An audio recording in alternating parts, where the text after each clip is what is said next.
I'm Asa Aarons. Take a look at these wedding photographs. If you're thinking they're like none you've ever seen before, you're probably right. The unique lighting, poses, compositions are creations of this man, Doug Gordon. The Long Island native now lectures internationally about his work. Last year, his studio generated more than $1 million in photo and frame sales. This is all important for your career because Doug is a walking example of something savvy researchers have been telling us. The future doesn't entirely belong to the rich or the hyper-educated. The future belongs to the creative. I scored an 880 on my SAT, which 800 of it was for signing my name.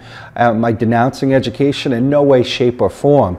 I want my kids to go to college. I want them to see it. But at the same point, just because you don't have a high school education doesn't mean that you can't accomplish something. Doug says in high school, becoming a pro ball player seemed certain. I threw in the mid-90s as a 15-year-old, so baseball was where it was at, but one day I felt a tear in my shoulder and it was over. The injury ended his dream of pro ball. It opened the door to other ambitions. I went and did the wedding. I was only 16 at the time. My mom had to drive me there, so as you can imagine, it was quite embarrassing. Nothing to be embarrassed about now. His photography studio handles more than 1,000 weddings a year, and his seminars and classes have attracted photographers from around the world.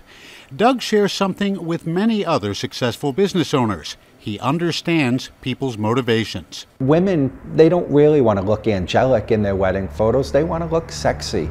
They want to have personality. They want it to be sensual. They want to be romantic. That's what they dream of their wedding being like. Having watched his own life rise, fall, and rise again, he has advice for people struggling in this economy. This is just a bump in the road.